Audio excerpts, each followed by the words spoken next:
Ah, hello everyone. Welcome to my channel this morning. It is March 5th and I am still in Stockholm, Sweden, and it is flurrying. What a gay name. What a gay name for snow. It's flurrying.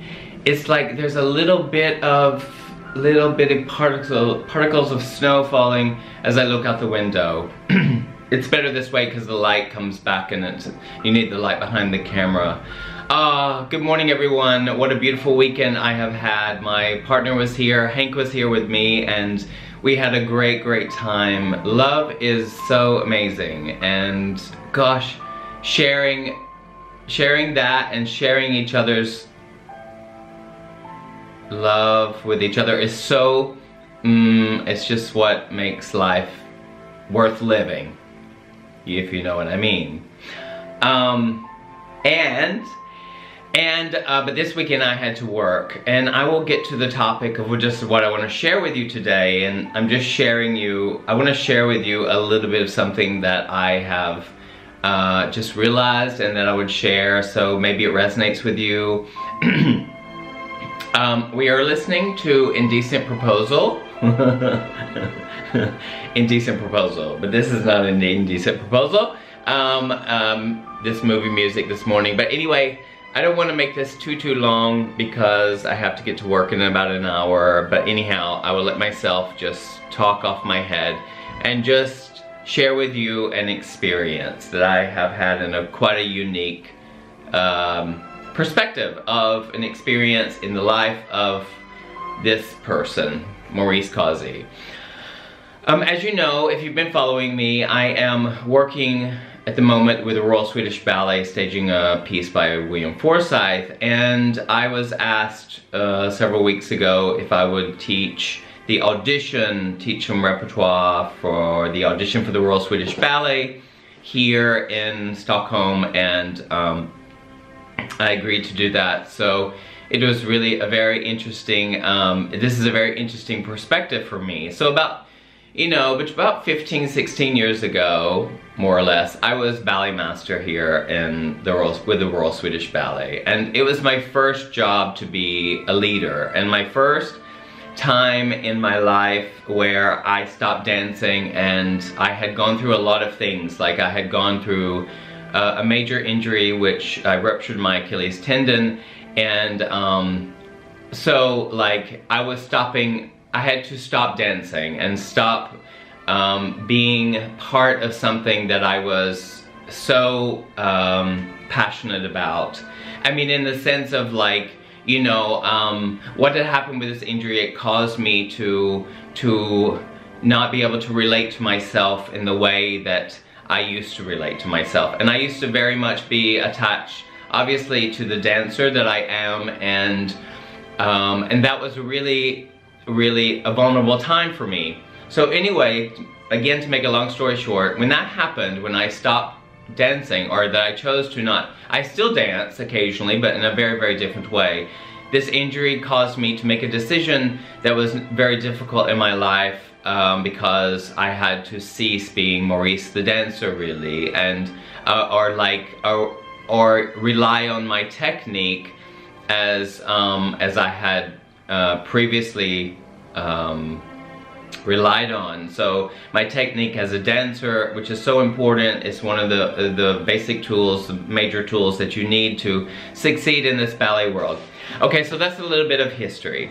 So I became ballet master with the Royal Swedish Ballet when I was like 35 years old, and there was a lot of confronting with myself because I had stopped dancing, and within a very short amount of time, I became the ballet master here with the Royal Swedish Ballet. I had an interview with the new director of the company, and she offered me the job, and so I was extremely excited. So I came into this house very excited about being a rehearsal director or a ballet master with this Swedish Swedish company. So it's within hierarchies. So there are these Swedish stars that's been in the company. And you know, it's funny because I saw the Royal Swedish Ballet perform when I was really young and in New York, and I was just really excited about that, and knew of really famous Swedish ballet dancers,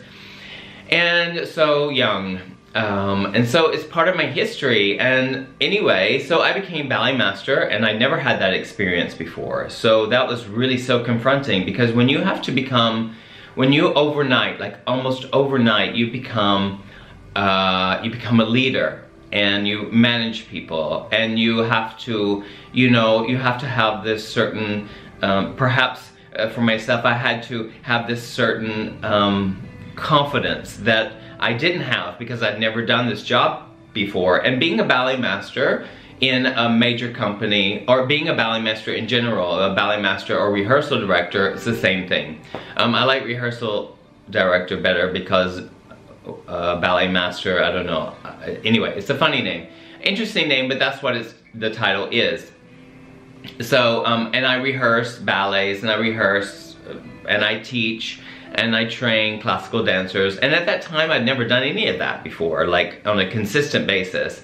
And so it's a catch-22 job. So you become overnight, you become like this ballet master, because you can't have the experience without having the job, and you can't have the job really without having the experience, which is really difficult in our profession. So dancers become, you know, if they choose to stay in the profession, or they're offered the possibility to be a director of rehearsal, or like, you know, a repetitor. A repetitor is repetition, means repetition, and you become a rehearsal director, so you rehearse. Okay, so I came into this house and completely naive, and a lot of confrontation with myself, and a lot of vulnerability had to be had. Oh, and it was really, really scary. And I can tell you that it was, right now, it was one of the biggest gifts I've ever had in my life, because I had no idea that there were so many things and about myself that would arise in this kind of situation. So you can imagine, like, I had to train dancers. You know, like sometimes there were like, could be from 50 to 70 people in a class. And, you know, I had never trained dancers on a consistent basis. I did a course, like, to learn to train dancers, and I have a very interesting background as a dancer, but that doesn't really matter. So what I want to get to already, it's already almost 8 minutes, because this is kind of a long story. I came into the house and very, very naive, but the perfection side of ourselves that we realize at one point perhaps that we have, at least all of us, I think, can relate to this, regardless of what profession that you have. And I was like, I wanted to be perfect. And I had that, I guess, as a dancer, and I thought I had faced all those kind of things, and also within relationships that I had in the past. And this kind of character trait is something that one, perhaps, if you want to make changes, you suffer, because there is no such thing as perfection. And I came into this house and I had this false sense of confidence that I tried to project, and I just didn't have that. How can you have that? I'd never done the position before, and, you know, and then where am I in the equation? Like, you know, and these kind of experiences would hijack me, and of perfection, and it was very, very difficult to walk through. And so anyway, so I was here for 1 year as a rehearsal director, a ballet master with the Royal Swedish Ballet. And you can imagine the Royal Swedish Ballet. So big reputation, big house, 400-year-old opera house, and a lot of history, and, you know, and me knowing the history, and a lot of beautiful, famous dancers dancing in that house, which have total respect. But they are people at the end of the day, you know? And I am also a person at the end of the day, but I lost myself, and that year was really, really challenging for me, and it was such a gift. I will tell you why a little bit later in this. So this is going to be a little bit long video. So I hope you all can relate to it. It's just an experience in my life that brings me to this topic. Well, I left here. I was here for 1 year, and I made the decision that I didn't want to work here on a consistent basis as working with a ballet repertoire, basically. I had been with William Forsythe, which is balletic, but I don't know. He changed the face of dance, and that's part of my history, and that's why I'm here. So that was so many years ago, and I was here in this house, and like I said, I didn't know what I was doing, but I pretended that I did, and so that came with a lot of, you know, confrontation and a lot of, like, you know, asking myself a lot of questions and feeling very vulnerable as I stood in front of the room. And, you know, I always had this this passion and this desire to teach and to choreograph and to do many things, and I got this job, and I was just so happy to have this job, and here I was in this big huge place, and so now I come to, like, it is 16 years later, 15, 16 years later, and I'm back in this house again with all of this experience that I've had. I was also a ballet master, rehearsal director with Netherlands Dance Theater, which at the time was a better fit for me because I enjoyed so much more the contemporary work, and because I am classical and contemporary, so I would consider myself today a modern contemporary classical dancer who has knowledge because of a place that I had been. So that's why I'm here. I'm here staging a Forsythe ballet. So the perspective, I'm telling you, I want to tell you this because this weekend in this audition that I had to teach with the Royal Swedish Ballet, I had been asked to do. So the audition had been going on all day, and my part that I had to do, I was teaching a repertoire from Forsythe, was at the end of the day. And so it was at the end of the day, so they had gone through 2 classes. They had eliminated dancers, I don't know, perhaps there was like 150, 200, give or take, or something like that, not really sure. I don't know what took place necessarily, but anyway, I had to teach during the day, and it was about 3:30, and so they've been going since 9:30. So anyway, and I had never, I met the director once briefly, and it was really fast and short, so I don't really know him, and he's been away with doing other business, and so he was back, of course, for this audition because he's the new director of the company, and so anyhow, I came into the space, and the dancers are still auditioning, and you know, they have numbers on their chests, and they are having to show themselves, improve themselves, and deliver under certain circumstances. Now you imagine there's a panel of about 15 people that are sitting in the room, and that is dancers, that is the director, the management, their directorship. There are all of these people who are, like, basically, I don't know, masters of dance. They are labeled that, but they are people,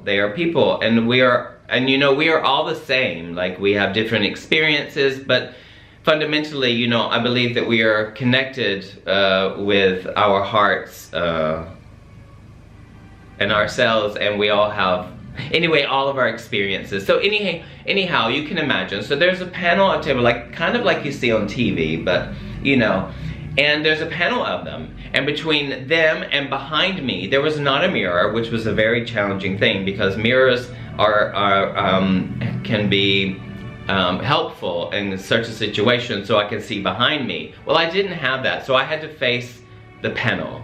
And I have history here, so some of those people on the panel are, I don't know, and some of them I used to coach, and I'm coaching currently, so they're current dancers, and so there's a lot of relationships that I have had, and I've been absent and haven't seen some of them for, you know, once or twice over these 16 years. So me at 51, coming into the house, I was 35 as a ballet master here, and so I come into the room, and you know, everything has been done, so it was great. I met the director. It was such a sweet guy, and I felt really good in my skin as I walked into that room. But you know, the reason I'm sharing this talk is because from, you know, as a human being that is having this experience, and you know, the spiritual experience and also the human experience, you know, it's like they seem to be sometimes contrasting. And what I experience as I walk into the room is that I have had a lot of experience, but I'm still a person. And of course, you know, like, that sounds crazy, but you know, like when you are living consciously and living very in the moment and realizing everything, I don't know, realizing consciously, being aware of your surroundings, aware of the environment, aware of the people. There are 15 people watching you with all this history, and then there are dancers who have to prove themselves, who are relying on you to learn this material. And you know, and then I have the person that is my assistant here, that is running the stereo, and you know, like the music, as you say, stereo, the music and the timings and all that stuff, and to make it more expedite. Now I have an hour to teach them something which is complex and with counts and fast, and all of this stuff is arising. So that's a little bit of history. So I'm standing in between these two sets of people, these groups of people, and I'm facing the panel of judges and these panel of this directorship. And all of there are many things that arise and thoughts that are arising in my mind, and you know, there are little residues of the old character, of course, that arise. So I don't think we get rid of any of this kind of thing, but it's interesting because the mentality that you have, your mental, you know, sometimes the monkey mind, or that, I can tell you right now, the moral of this story is that I have grown so much, and I have worked on myself and realized that we're all the same, and that perfection thing I was talking about is not there, because there's no such thing as perfection. But there are feelings that arise in such a circumstance that are an opportunity for me to realize that I have learned a lot. I'm not here to toot my horn. I'm here to speak of being humble and having humility, because I know the struggle that we all go through and what we all have to go through if you're at all interested in your spirit. And I felt really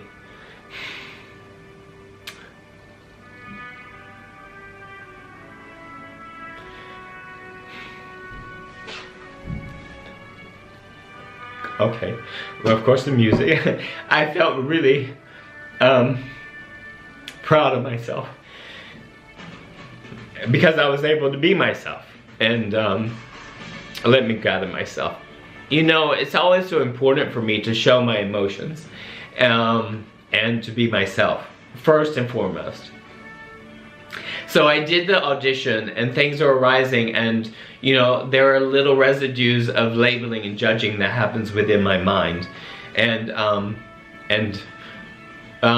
I talk to myself as I'm observing myself, and I'm looking at this character, and this character who has developed himself, and so interested in the human first, and interested in myself first and foremost. And this opportunity or this circumstance doesn't come around like every day. And so I did my job, and I'm so proud of myself in the sense, but it makes me humble because I know that it's been a long, and I have a lot of work to do, of letting go of what the mentality or what the mental state of oneself is.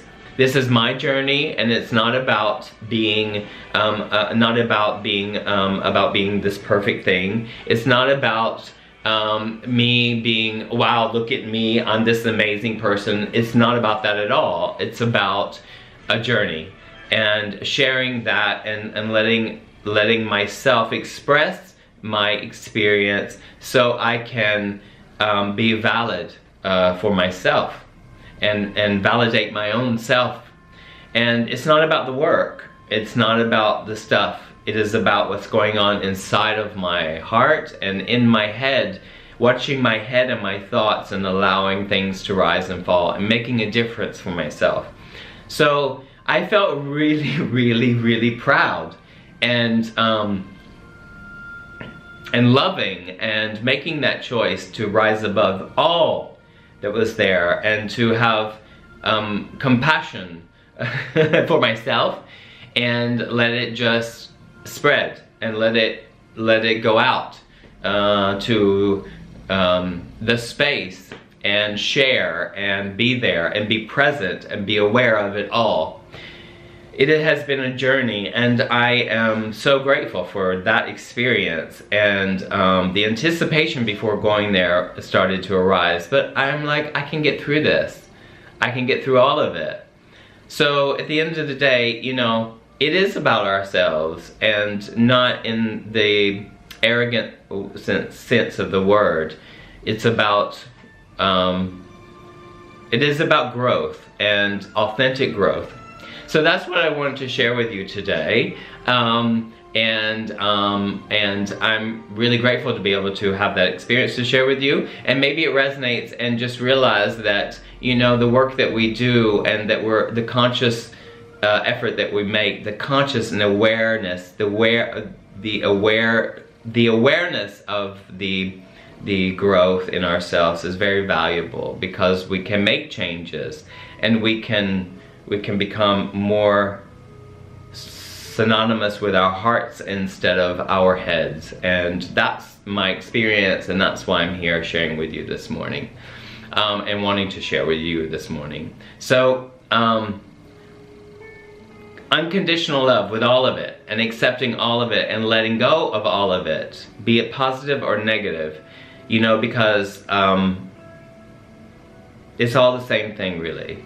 And, you know, it's not going either or way. And I absolutely feel like I don't know nothing. All I know is that love is very important, and unconditional love is magical.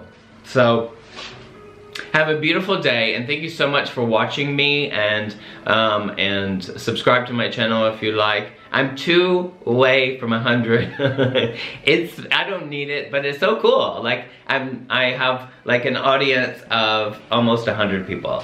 So that's really really wonderful to be aware of. Have a beautiful day, and thank you so much for watching me, and I love you so much, and I'll be seeing you tomorrow in my daily talk. Have a great one. Stay safe and love yourself. Bye. Bye-bye.